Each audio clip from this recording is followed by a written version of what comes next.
There's two ways in your life to achieve any objective you have. One is figure it out on your own by trial and error learning, and the other one is what? Modeling. Which one's a hell of a lot faster? Which one's less painful? Which one's more efficient? Which one will make you more money in business? So we have another person now for you to model who's created $1 billion business. His family comes from modest means, and yet they have vision about what they wanted to create, and together they built this company.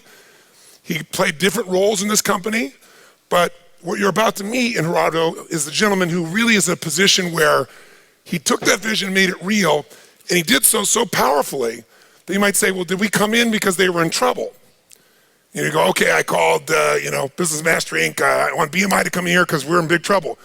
This is a company that was growing, $1 billion company growing 10% a year. Gerardo's a man who was literally, from 2004 to 2008, created 200% growth, a little more than that for HomeX. He's the guy that took the company public.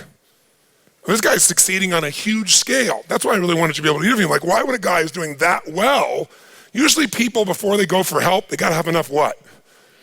But the most successful people, the Tonys of Zappos, right? They're the people that are always looking for the edge, right? They don't wanna look good, they wanna be great, right? They wanna make that happen at a different level. And so we wanna bring him up here so you can ask those questions of him. So let's give a huge hand to Gerardo, our CEO of HomeX.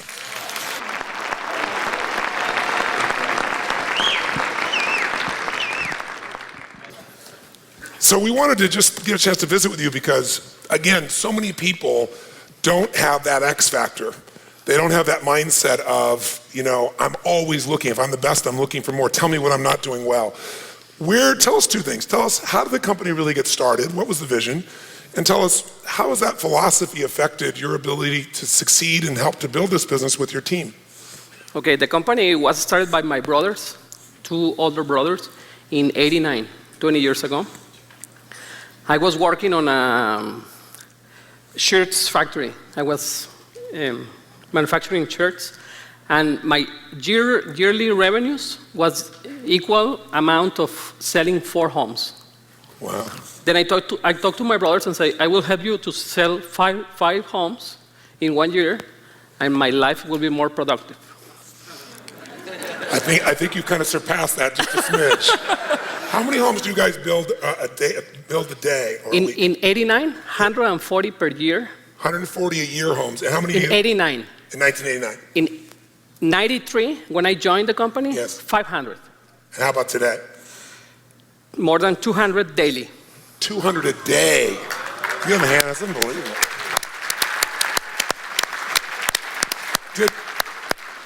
Did they buy you some new shirts? Oh yeah. I joined the company. We live in a small city in Mexico, less than 1 million people, and we started growing the company to different cities. Today we have presence in 35 cities all over Mexico. We are covering 80% of Mexico. We just started building homes in Brazil, in Egypt, in India. We are maybe the company that builds more homes per year in the world. Wow. Maybe. That's amazing. That's amazing. So, what do you attribute the success to? Tell us this philosophy of constantly finding a way to do things better.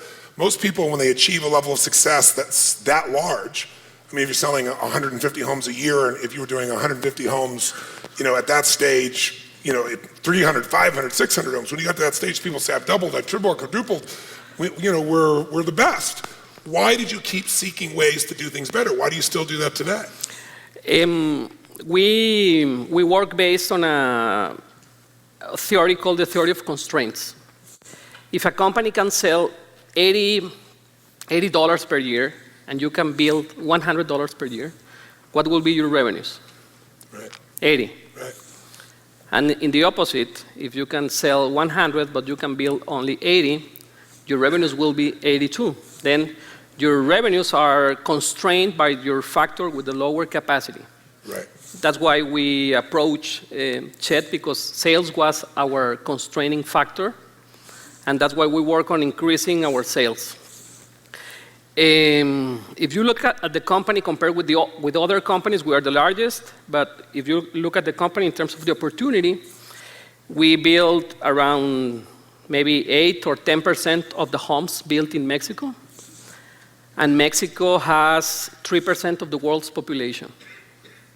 That means that we are a very small company in terms of the necessity, in terms of the opportunity of number of homes that can be built all over the world, and everybody needs a house. A house is the physical good that has a bigger impact in the quality of life of the families. And the quality of life of the families determines the quality of life of the societies and the countries. That's why we believe that a house is very, very important, and everybody needs a house. Fantastic. And so now in India and Brazil, some of the other huge growth opportunities Yes, you're going through Brazil as well. is twice the population of Mexico. Yes. India is 11 times and growing. Wow. Egypt is 70% of Mexico's population. Wow. How did you make that shift into these foreign countries? How were you able to make that happen? We say that we did it because we don't know. You don't know your limitations. I love it. When we start growing the company to different cities, all the people came to us and say, nobody has done that before. That will not work. And we said, well, we don't know. Let's try. And we start. Then we acquire the 6th largest home builder in Mexico. And a lot of investment bankers came to us and say, nobody has acquired another home builder in Mexico. And we say, we don't know. Let's try. And we did it. Then we are the only Mexican home builder listed on the New York Stock Exchange. We are 18 Mexican companies listed in the New York Stock Exchange.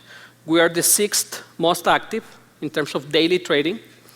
And the first 5 are monopolies, or they exist because of government concessions. We are the first company that is on a free market. We are not a monopoly. We have 8% of the market only. And a lot of people came to us. Thank you.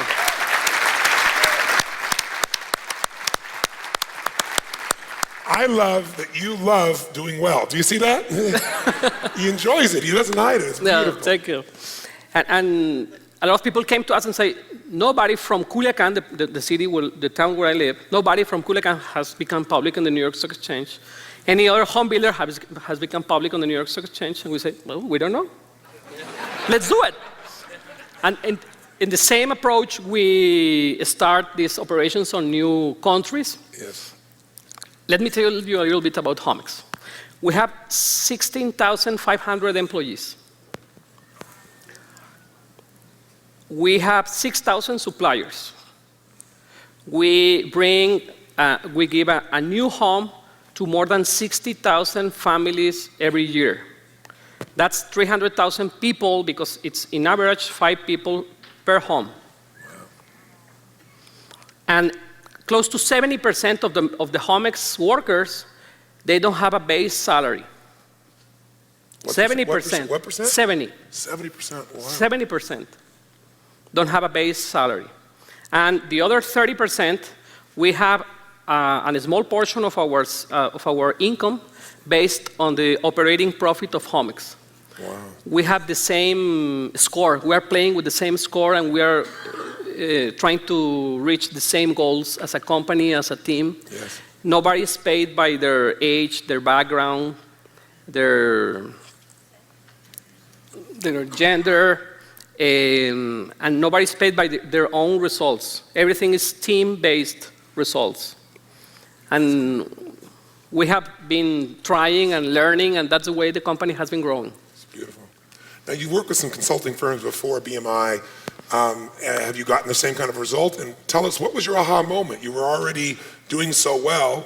You brought us in, and when did you really start to realize this was going to change the entire company? We have had mainly three types of consulting companies. One that I think is very important is in terms of the culture of the company. Yes. Yesterday, Tony talks about the culture. The culture for us is the network of conversations, the way that we relate, the way that we interact, and we believe that the culture is the base for the rest of the team performance, etc. We have another type of consultant in terms of theory of constraints, and today we are very glad to have Chet and Jean and you working with us to increase our sales. As I say, we have only 8% of the market, and we believe that we can grow not only in Mexico but all over the world our market share. We believe that in the long term, and for me this is very, very important, in the long term, the constraint in the size of a company is the owner's ambition. Well, I am the constraint. that's awesome. I am the constraint in Homex. The market is there, the opportunity is there, the financing is there, and I believe that the same happens for most of the companies. I am the constraint, and I'm not feel guilty about that, but I feel that I am setting the pace, and I need to create the conversations to grow the company faster. From 2001 to 2008, our revenues has grown 2,000%. Wow, it's unbelievable. 20 times.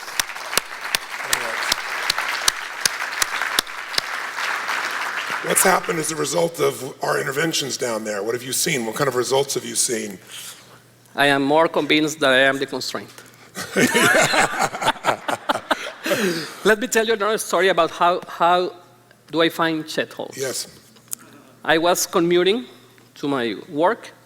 As I live in a small town, when we have traffic, it takes like 3 minutes. That's pretty quick. And I was listening the XM radio,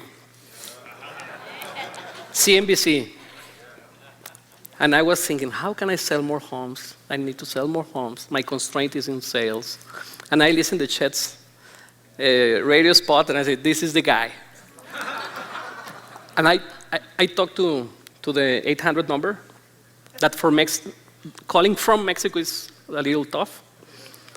And I talk, and the people who answer the call say, you can buy any program for $49 or $100, and that's enough for you. And I say, no, we need more.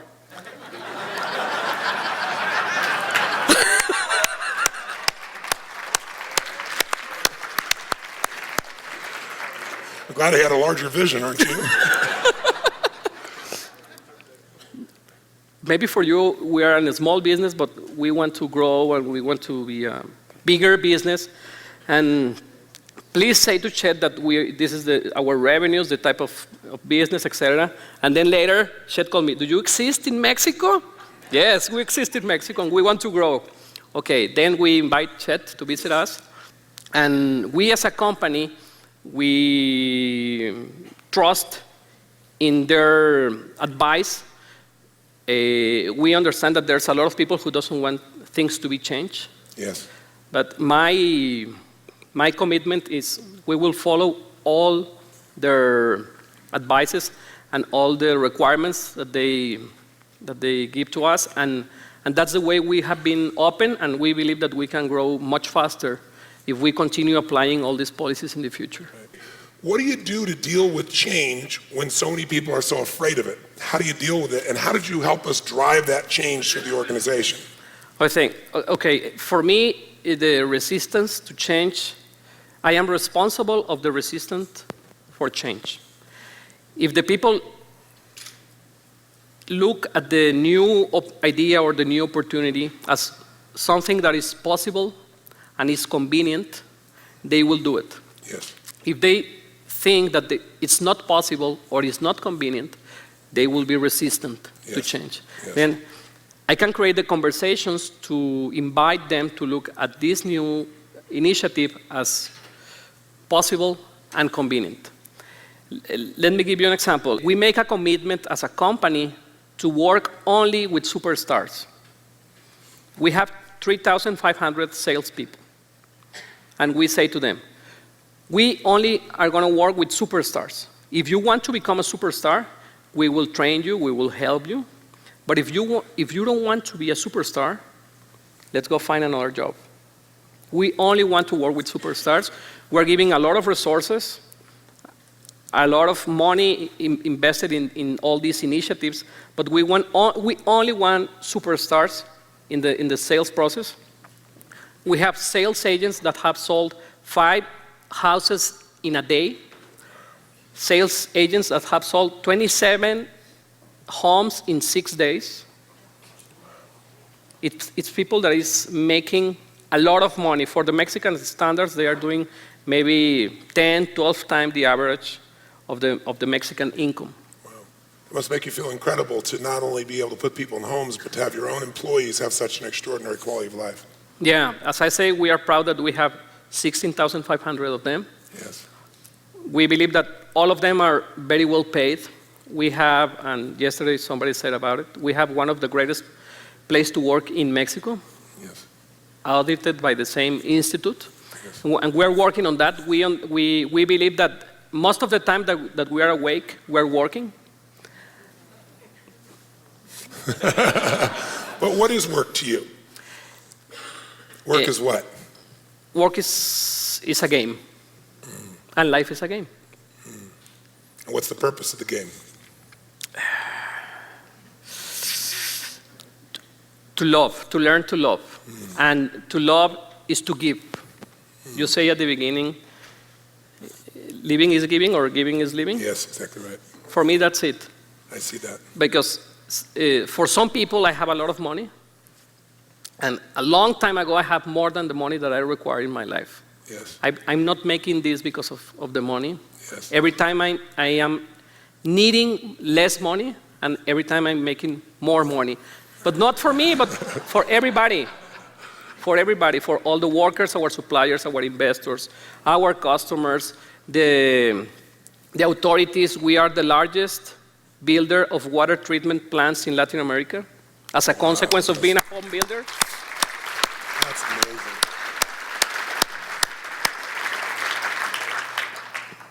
And we are trying to create more jobs and to bring homes to more people.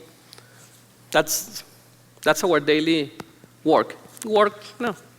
We don't want to suffer. We don't pay the people for suffering or for Yes. Yes. bringing a hard day. No, we don't like that. We want to play. We want to win. We want to make more people happy, Yes. fulfill their dreams, and having fun in the middle. Pure magic. That's it. That's pure magic. That is awesome. Thank you very much. That is awesome. Thank you. Questions? Yes. Give her a hand.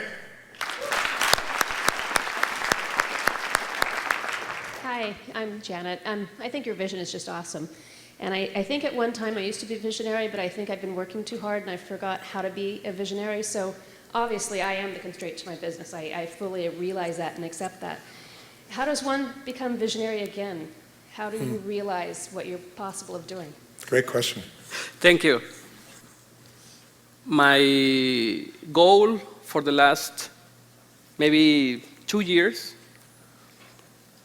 has been not to become an invisible team member in Homex.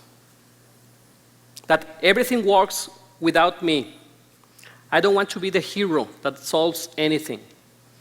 I want to be transparent. I want to be that every team works, and when they achieve anything, that they say, we did it.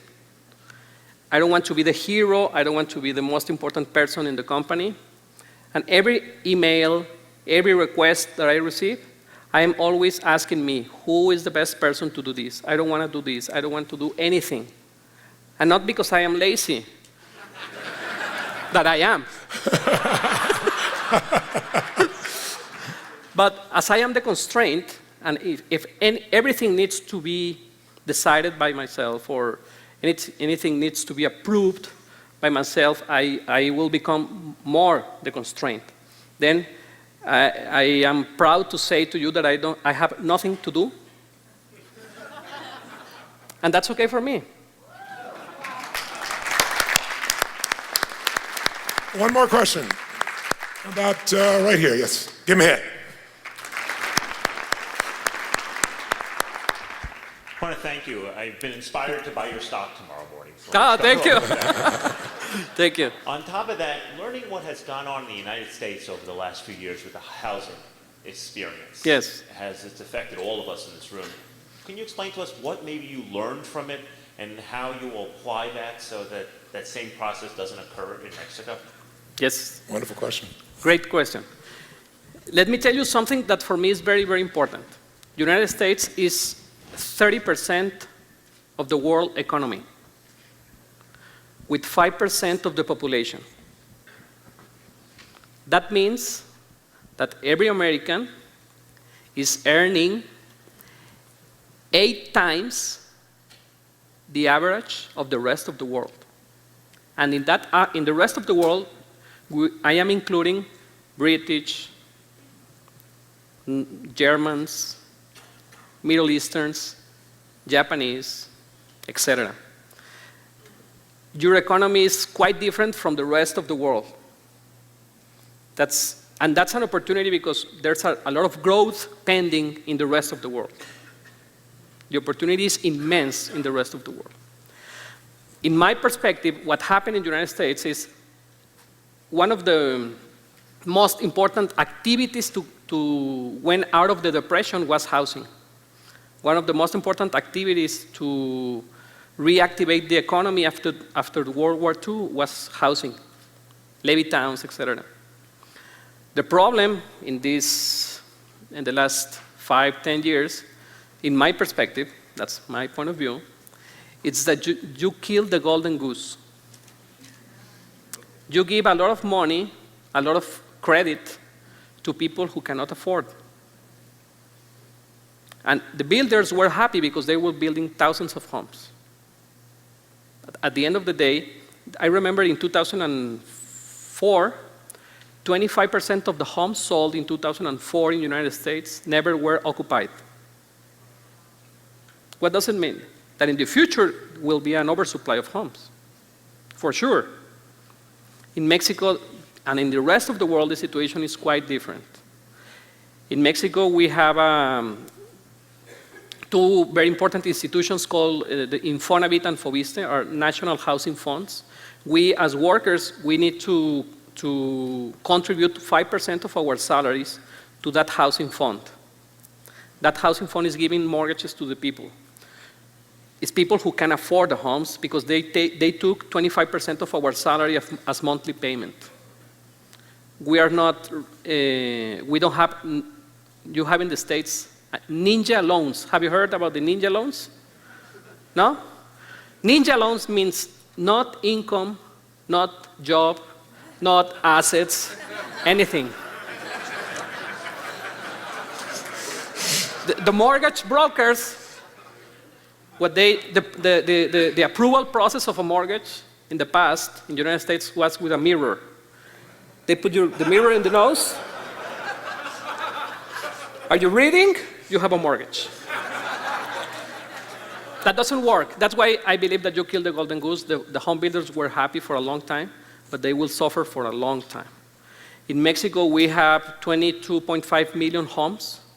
We have 103, 105 million people. 50% of the homes in Mexico do not have concrete floor. All those homes need to be improved in the next years. The average population in the United States is 48 years. The median age, the average age, yes. 48. In Mexico is maybe 18. We're waiting for all those customers. And India and Brazil also. And right? Brazil and India.